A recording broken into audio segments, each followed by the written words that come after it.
Bien, donc on va dans la palette Action créer un nouveau dossier. Donc vous cliquez sur l'icône du dossier dans le bas de la palette Action. Vous allez lui donner ce que vous voulez comme nom.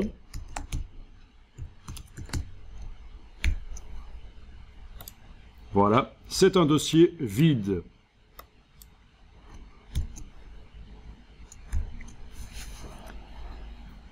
Et dans ce dossier vide, vous allez créer une action, un script.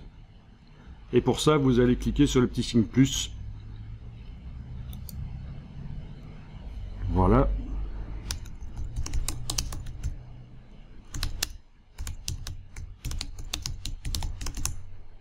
Voilà. Et alors, dès que vous allez cliquer sur enregistrer, tout ce que vous faites va être enregistré et intégré au script. Donc il ne faut pas faire n'importe quoi. Et attention, même changer, si vous avez plusieurs images ouvertes dans Photoshop, passer d'une image à l'autre, c'est enregistré. Donc, il faut faire attention.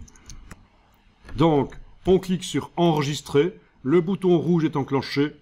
Bien sûr, si on clique sur lui, en principe, si on clique sur le carré ici, ça arrête l'enregistrement.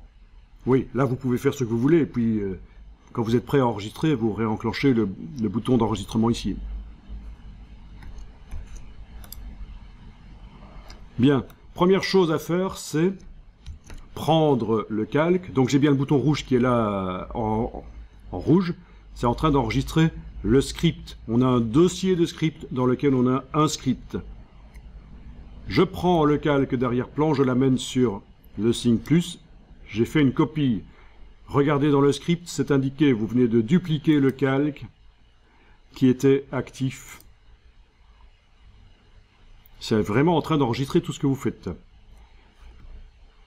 Alors, je vais refaire ce qu'on a fait tout à l'heure, mais en mieux. Je vais m'arranger pour que le filtre passe haut, cette fois-ci, soit modifiable par la suite. Et pour qu'il soit modifiable, il faut qu'il devienne un filtre dynamique.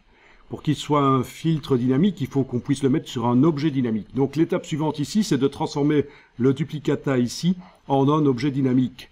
Vous allez faire un clic droit à droite du nom ici et vous demandez convertir en objet dynamique. Voilà, on a l'icône d'objet dynamique qui apparaît là et on a bien l'action de convertir en objet dynamique qui est là.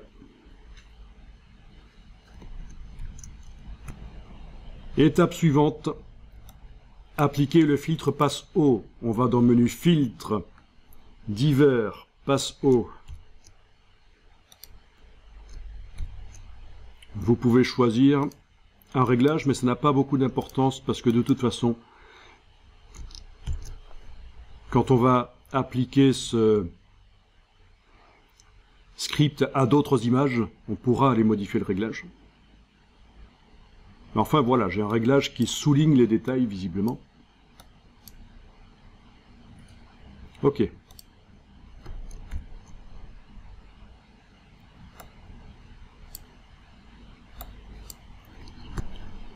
Donc, on a transformé le calque en objet dynamique pour que, quand on applique le filtre passe haut, il apparaisse dans la palette des calques. C'est un filtre dynamique. Tout filtre appliqué sur un objet dynamique devient un filtre dynamique, ça veut dire qu'on pourra le modifier par la suite. Alors que ce qu'on a fait sur la première image, on avait appliqué le filtre passe haut sur un calque qui n'était pas un objet dynamique. Une fois qu'on avait appliqué le filtre, pour modifier le réglage, le rayon, la manière dont passe haut se crée, eh bien c'était foutu. Pas possible de le modifier. Étape suivante, c'est passer du mode normal au mode incrustation, overlay, en anglais, pour ceux qui ont la version anglaise. Voilà.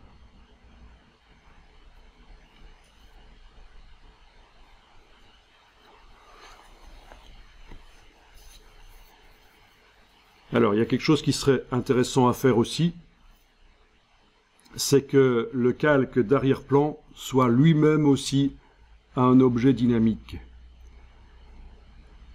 Vous allez comprendre pourquoi un peu plus tard. Vous activez le calque d'arrière-plan, clic droit, convertir en objet dynamique. Et nous avons fini le script. On va arrêter l'enregistrement.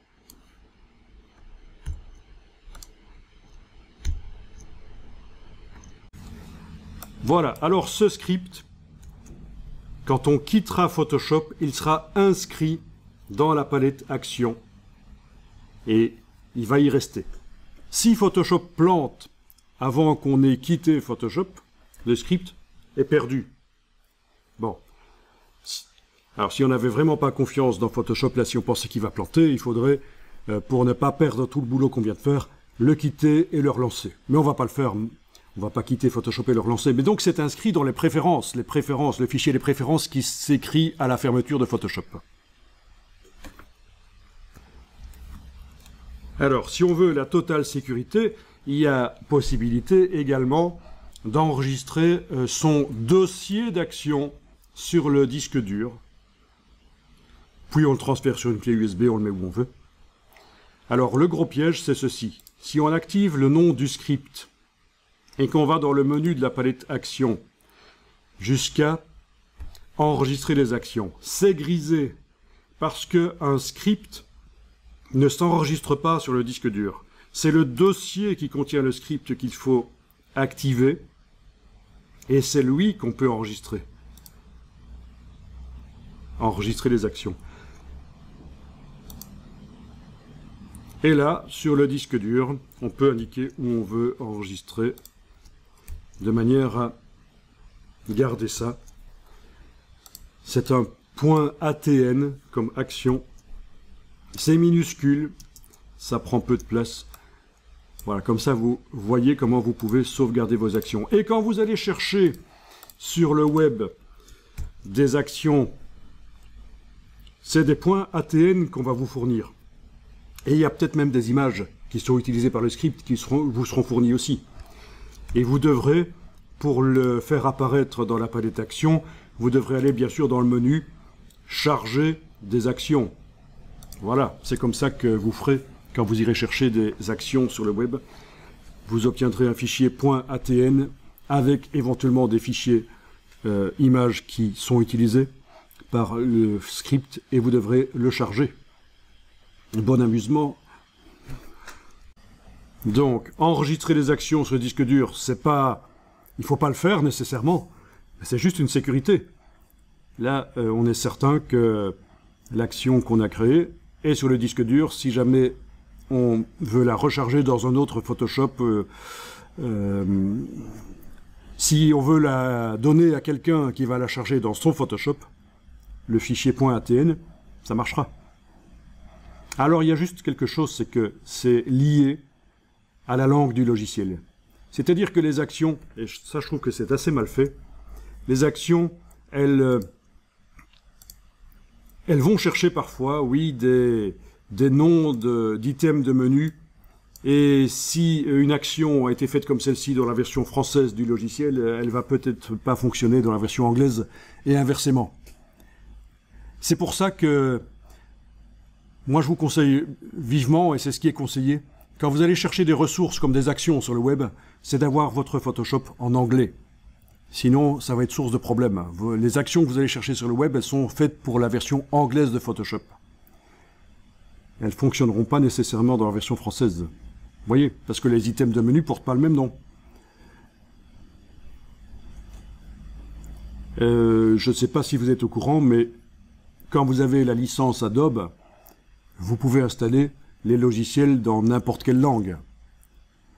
Dans le manager d'application Adobe, ça se règle la langue.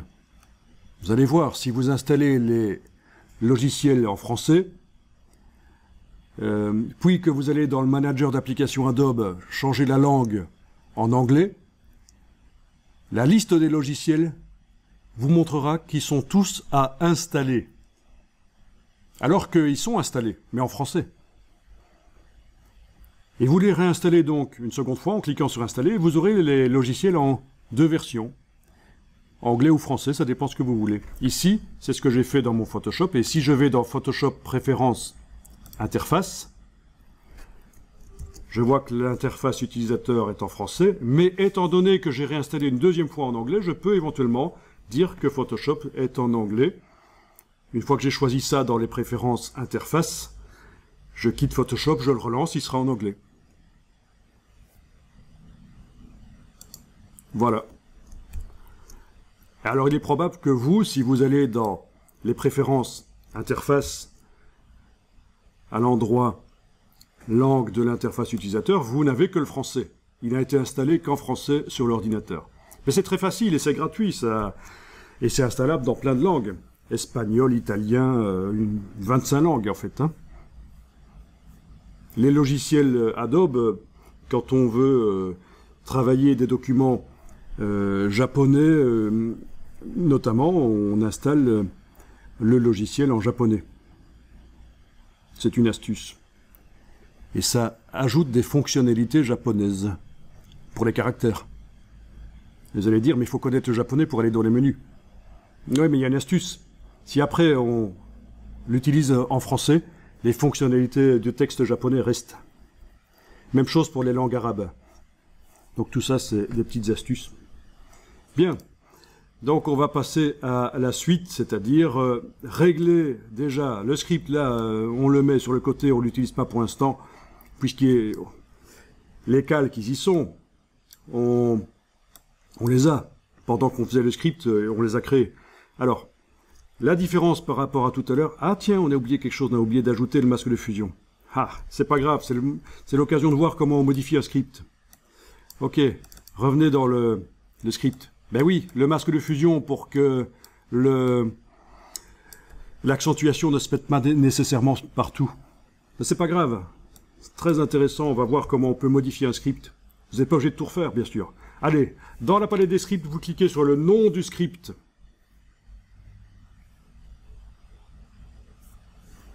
Alors, à quel moment est-ce qu'on avait...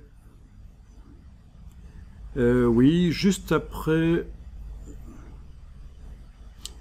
Oui, juste après le passe haut, après avoir mis le passe haut là-dessus. Oui. Donc vous activez le calque du dessus et vous cliquez sur le mot passe haut ici.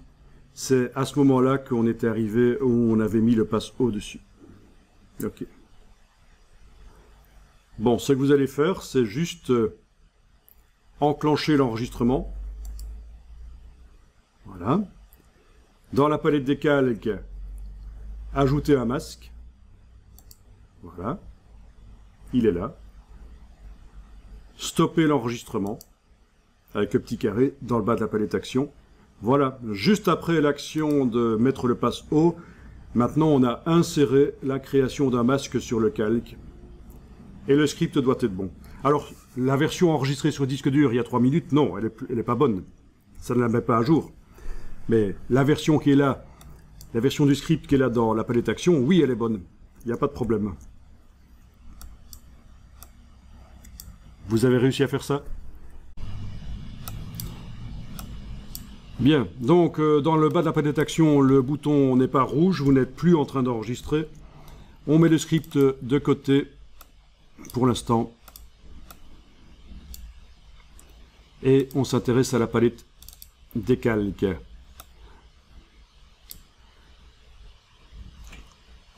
Donc la force du passe haut peut encore être modifiée. Il suffit de double-cliquer sur le mot passe haut, d'aller jouer sur le rayon et vous choisissez la force que vous voulez. Ok. Empêcher que l'accentuation ne se mette à certains endroits peut être fait également. Typiquement, ce serait intéressant peut-être pour cette image-là que l'accentuation se mette surtout sur la maison et que le reste de la végétation ne soit pas accentué. Donc, on va devoir activer le masque de fusion. Il est encadré, le masque de fusion. Pas le masque du filtre, ça on va pas y toucher, ça ferait un truc foireux dans ce cas-ci. C'est vraiment le masque de fusion de visibilité du calque. Il est encadré. Je zoome en arrière. Je prends le pinceau normal. Je dessine en noir avec une brosse à bord flou, et je vais entourer comme ça la maison. Donc voilà, il n'y a que la partie claire au centre qui va être traitée. Et au fur et à mesure qu'on va vers le noir, c'est une transition par différents niveaux de gris, le réglage s'estompe de plus en plus. Voilà. Alors si je regarde ce que ça donne en enlevant l'œil en face du calque passe haut, on voit avec l'accentuation sur la maison et sans l'accentuation. Très intéressant ça pour faire des retouches photos. Notamment pour les personnages, vous allez pouvoir faire en sorte que les yeux soient accentués. Le regard est plus présent.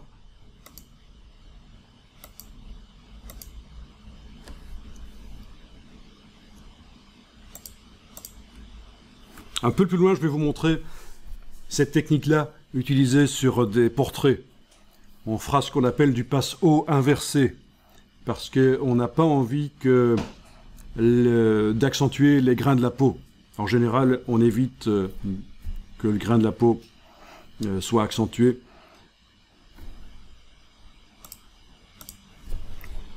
Bien, vous allez pouvoir enregistrer ça. Donc tout ça, ces calques restent dans le fichier. C'est modifiable, on peut réouvrir hein, si on veut. Ah oui, il y a quelque chose que je devais vous montrer encore. Raison pour laquelle on a mis... Alors, regardez un peu ça. Image, taille de l'image.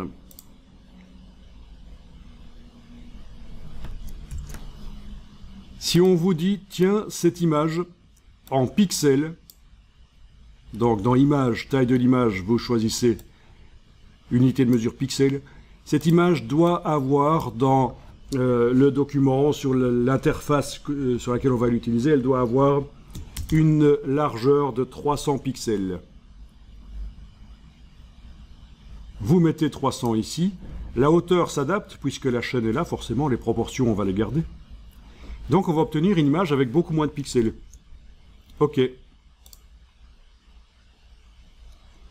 Eh bien, le filtre d'accentuation qu'on avait réglé, il doit être modifié en fonction de cette nouvelle donne.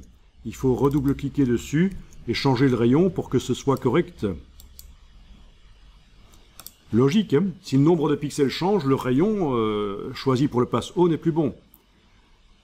Alors, je retourne. Cette fois-ci, je vais mettre éventuellement 1500 pixels de largeur. OK. Même principe. Le filtre passe haut n'est pas adapté à cette image de 1500 pixels de largeur. Il faut que je double-clique et que j'aille modifier le rayon. Voilà. Vous comprenez la logique. En fonction du nombre de pixels qui composent l'image, le filtre doit avoir une force plus ou moins forte. Et si en cours de route on décide de changer le nombre de pixels de l'image, il n'y a pas le choix, il faut les modifier.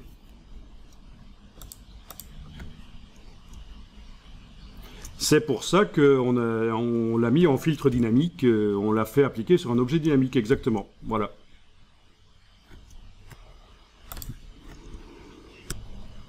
Donc, le calque d'arrière-plan est un objet dynamique. Ça veut dire qu'on peut changer les tailles, le nombre de pixels tant qu'on veut. À l'intérieur de l'objet dynamique, c'est la version avec tous les pixels, la version d'origine. Je vous montre. Si je fais image, taille de l'image, et que je demande de faire une image de 80 pixels de large, voilà ce que j'obtiens. Clairement, on a perdu plein de détails. Si je réagrandis sans avoir mis le calque d'arrière-plan dans un objet dynamique, ça va devenir tout flou, tout pâteux. Mais pas ici, parce que tous les pixels d'origine de l'image sont toujours dans l'objet dynamique. La preuve, image, taille de l'image. Je vais mettre 800 à la place de 80 par exemple. Donc 100 fois plus de pixels. Ah oui, ici on a l'impression que ça va devenir pâteux, c'est la prévisualisation. Voilà ce qu'on obtiendrait si on n'avait pas mis le calque dans un objet dynamique. Mais quand le calcul se fait vraiment, quand on clique sur OK, tous les pixels réapparaissent. Donc très intéressant de voir que ça fonctionne comme ça. Le fait de mettre un calque dans un objet dynamique permet de redimensionner sans perdre nécessairement du détail. Enfin oui, si on le fait plus petit, on voit moins de détails, mais on peut réagrandir, le détail réapparaît. Si c'est pas génial, ça.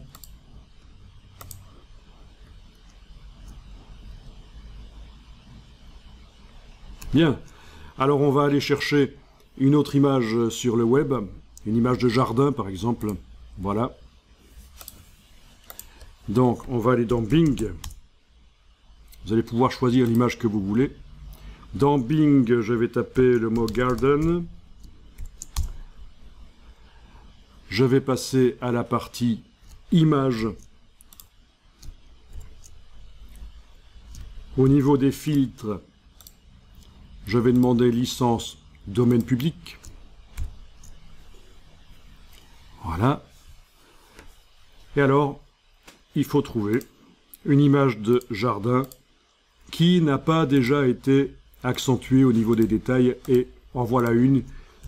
Quand on regarde, clairement, c'est une photo non accentuée. Elle n'est pas traitée déjà. C'est une photo comme vous obtiendriez avec votre appareil photo. Donc si on avait le temps et qu'on était ensemble, vous pourriez prendre votre GSM haut de gamme ou votre appareil photo et faire une photo et tester. Mais là, on va juste chercher rapidement une image de jardin. Je l'enregistre. Rose Garden, voilà. Je la charge dans Photoshop. Et on va utiliser notre script pour créer les calques tout seul. Oui, parce que si chaque fois qu'on veut faire ça, il faut recréer les calques manuellement, c'est ennuyeux. Et donc, il faut extrapoler. On apprend à faire ça dans le but de faire un système de passe haut, accentuation par passe haut, mais bien sûr, vous allez pouvoir, pour n'importe quelle situation que vous faites de manière répétitive dans Photoshop, créer des scripts pour accélérer votre travail.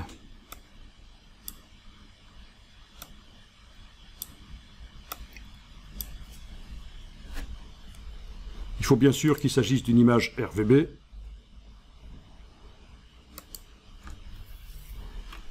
Si c'est une image GIF, qui est en mode couleur indexée, image mode couleur indexée, ça ne marchera pas. Il faut avoir pris une image RVB. Bon ben, je clique sur le nom du script, pas le dossier de script, le script. Je clique sur le bouton lecture. Dans la palette des calques, que je vais agrandir ici pour la démonstration, les calques vont se créer. Voilà, je clique. C'est fait. Donc j'ai gagné 3 minutes à ne pas devoir faire tout le boulot. Et c'est prêt à l'emploi. Donc là maintenant, je peux double-cliquer sur le passe haut, mettre le bon rayon par rapport au sujet. Faut pas y aller trop fort, faut trouver vraiment le bon réglage. Voilà. Si je veux que certaines parties ne soient pas accentuées, j'active le masque de fusion du calque. Je dessine en noir sur ces parties-là et elles ne seront pas accentuées. Peut-être le sol ici aussi. C'est pas plus mal. Comme ça. On a un effet de focalisation de l'attention sur le sujet principal qui est entre l'avant-plan et l'arrière-plan. Plan moyen. Plan moyen? C'est comme ça qu'on appelle? Je suis pas certain. Non, je suis pas certain.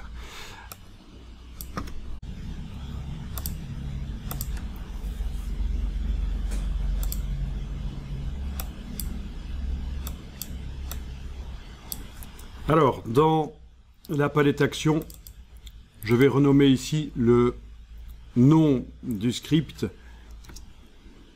Je vais indiquer tout sauf portrait. Donc ce script, pour accentuer les détails, est valable pour toute image sauf les portraits.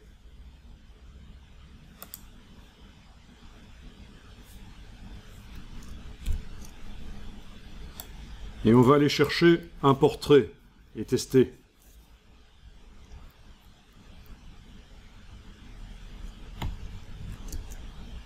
Donc, dans le document, je vous ai mis des liens vers 2 images de portrait, peut-être même plus, 3 images de portrait. Voilà. J'enregistre l'image. Je l'ouvre dans Photoshop.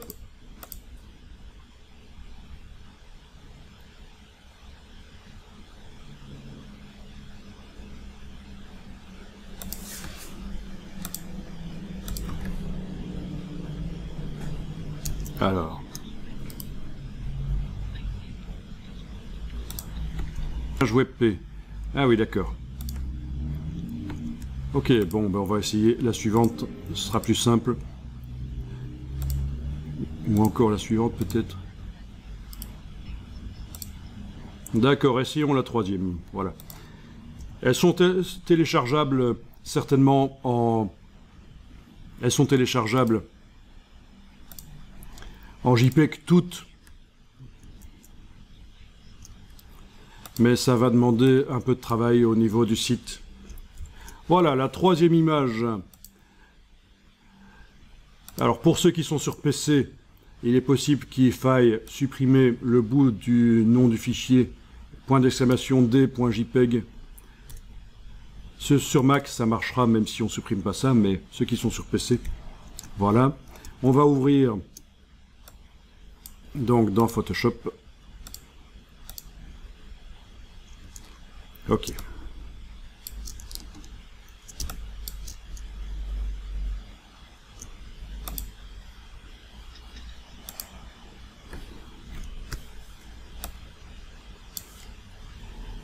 Alors voilà, je vais utiliser le script sur le portrait. En principe, ça va pas être génial. Voilà. Les calques ont été faits. On a le passe haut. Donc le problème, c'est que ça peut accentuer éventuellement des détails qu'on ne veut pas que ça accentue, comme le grain de la peau.